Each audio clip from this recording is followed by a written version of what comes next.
Welcome to the ATX Pest Podcast, episode 14, product rotation, chemical rotation. So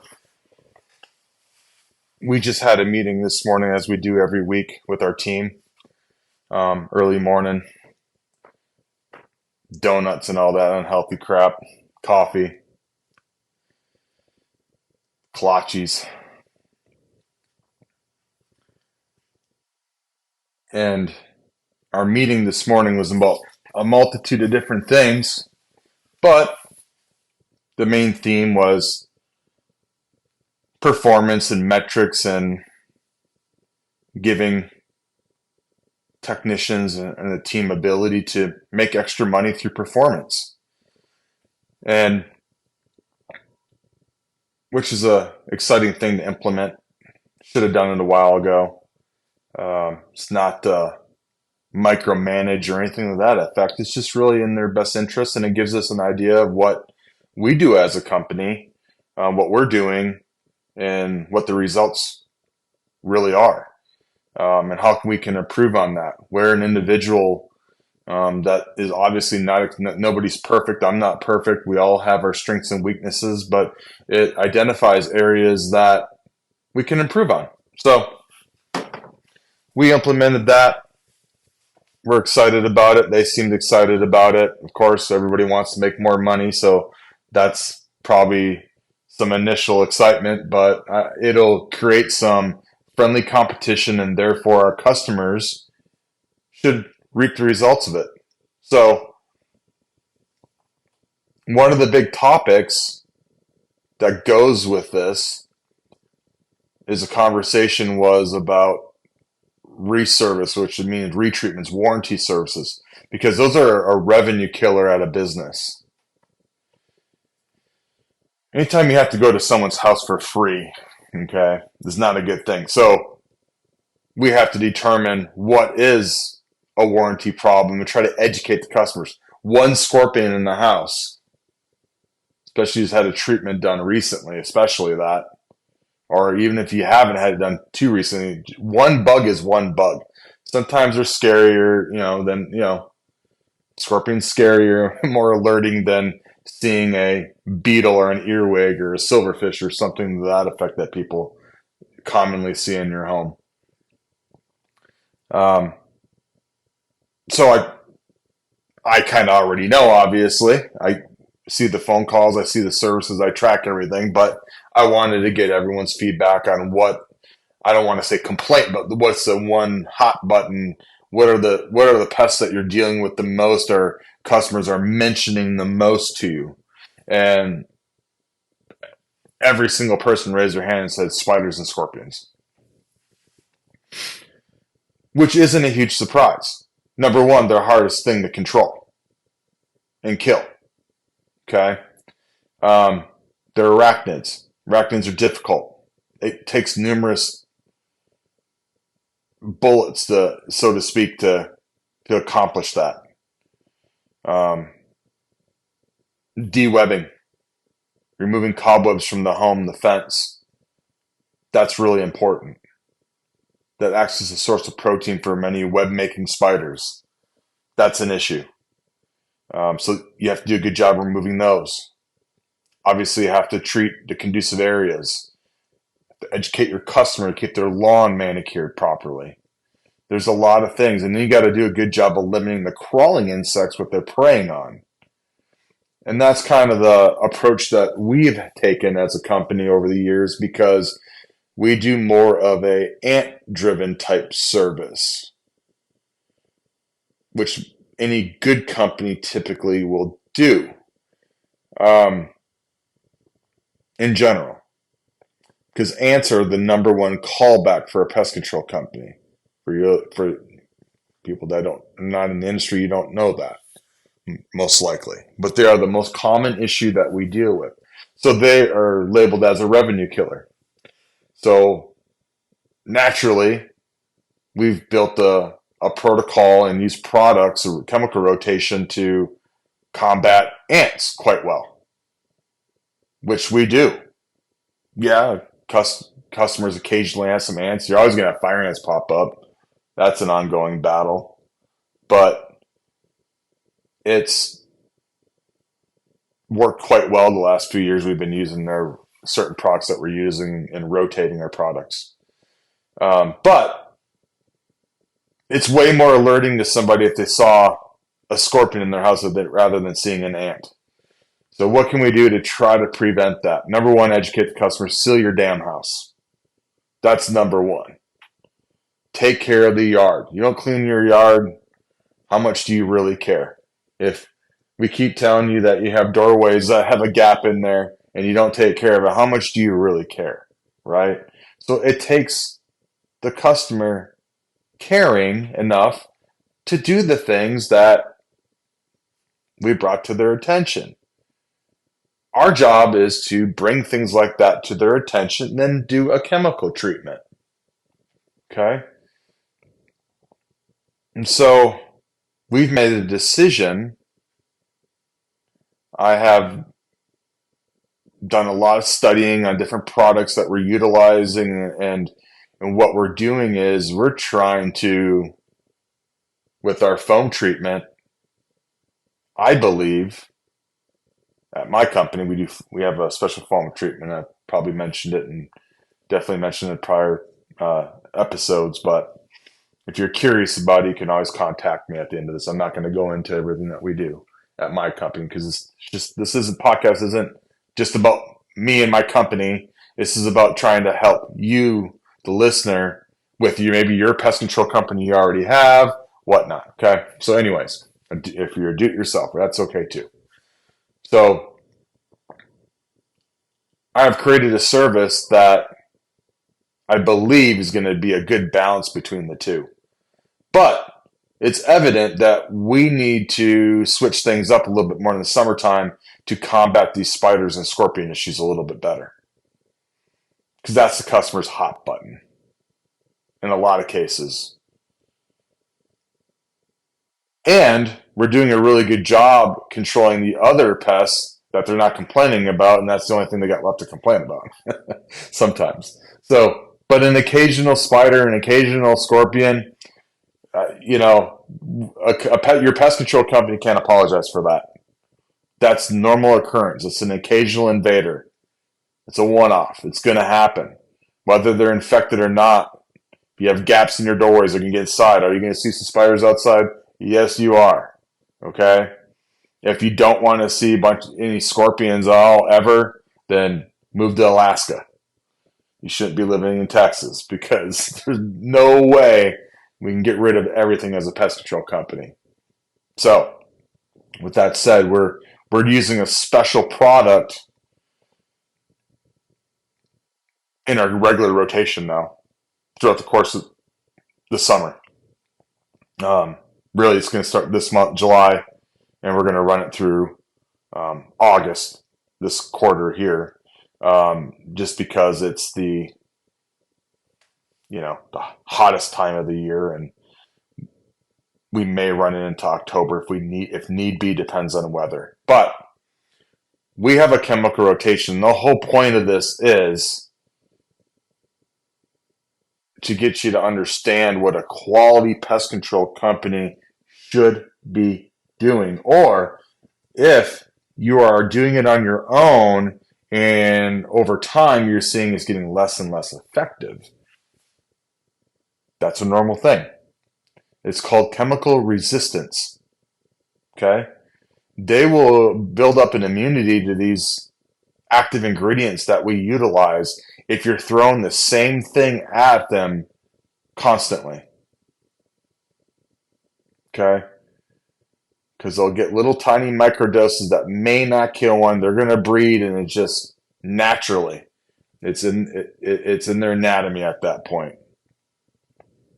Okay? So they'll end up building up a resistance over time. So therefore, it's why it's really important, other than a lot of other obvious reasons. Maybe it's wetter in April, May is our rainy season, so we switch up our products those months because of all the rain. We go to granular baits that withstand up to 6 inches of water, blah, blah, blah, blah, blah, blah, right? So there's a good company is rotating products, period. and is, you know, trying to do their best to prevent this resistance. Okay. That is very important with pest control. I can't stress it enough. Chemical rotation is extremely important. Another thing interesting that we talked about that goes against, I mean, everything a customer sometimes wants or thinks it should be. Um, there's an interesting thing. Us as a company, my company in particular, we're not a large enough company, and we're spread. We have a pretty large service area, so we're not going to easily be able to accomplish this anywhere in the near future. But there's pest control companies out there that well, only one that I know of, and they're not in this area. Won't mention names. They actually rotate technicians throughout the areas. So their customers are getting different technicians. And the theory behind it and the success behind it has been you get a fresh set of eyes there.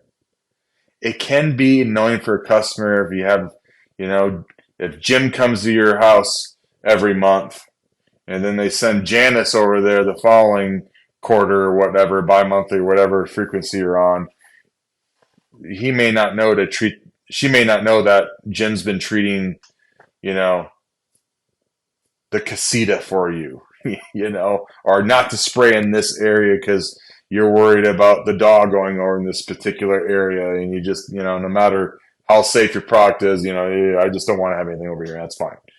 You know, there's situations like that that are built up through relationships and over time.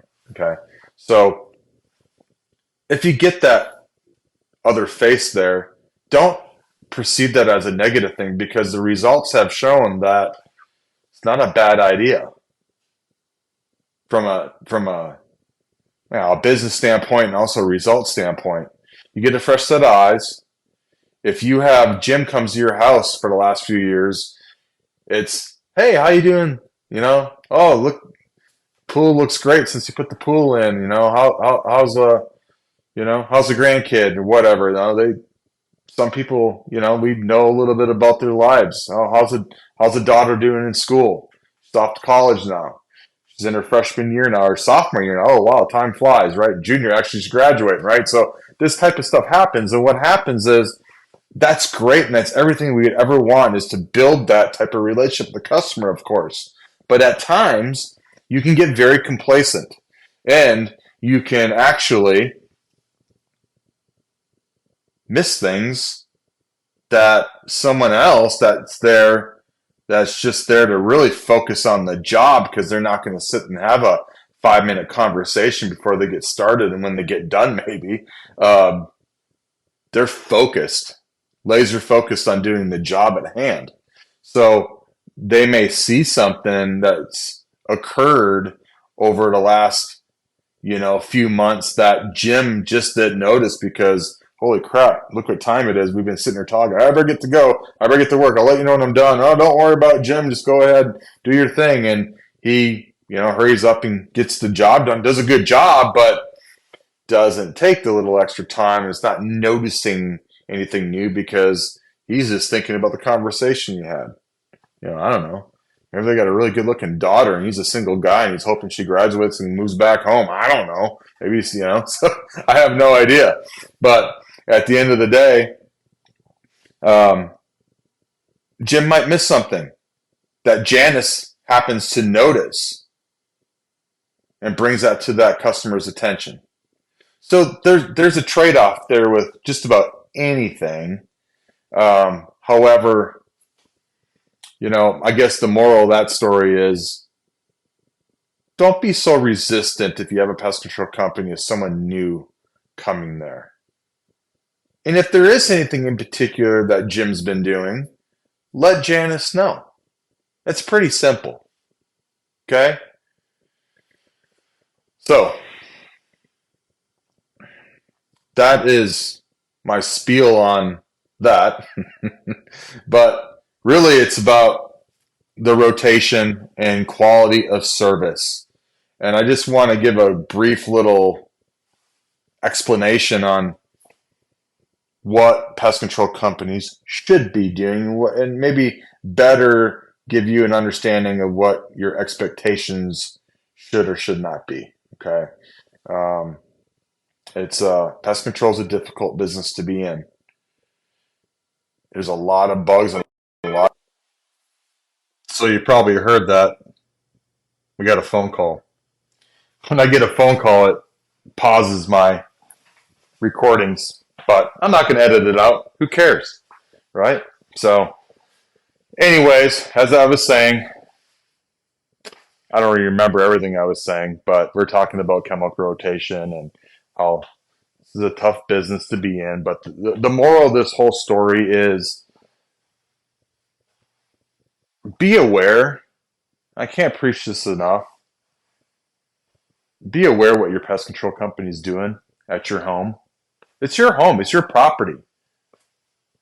They should be sending you emails. You should see what we call our usage records on the invoice. It'll state the products that they utilize, where they treated, the time on their property.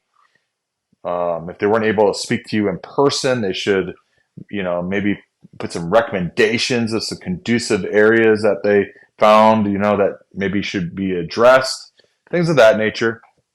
But at the end of the day, look for a company, qualify a company properly when you go to hire them. Ask them how they go about their service. If they're not mentioning anything about chemical rotation or anything like that, any of the stuff that I touched on, pick up the phone and hang up and pick up the phone and call somebody else. Trust me. Don't go with that cheap company. I know we all want to save money these days, and I understand that, but you get what you pay for. The company undercuts my company by $10. There's a reason. They're using generic products, or they're building up to sell because that's their MO. So they're just looking to get a signature from you. That's all you are, is a contract in their eyes. So just remember that. Good companies charge a fair price for what they do. They do quality service. They rotate their products. They have meetings with their employees. They have metrics and standards that they keep them to. That's the company you should pick. You don't have to pick mine. Would love you to try us out, but at the end of the day, if you don't pick my company, call a different one. And if that culture lines up, then you probably found yourself a good company. Or if your company's doing that now, hold on to them. You have a good company. Okay. If you need any tips on trying to do stuff on your own, feel free to give me a call. 512-588-2998. Evo Phone Pest Control. I'm here every day. Y'all be good.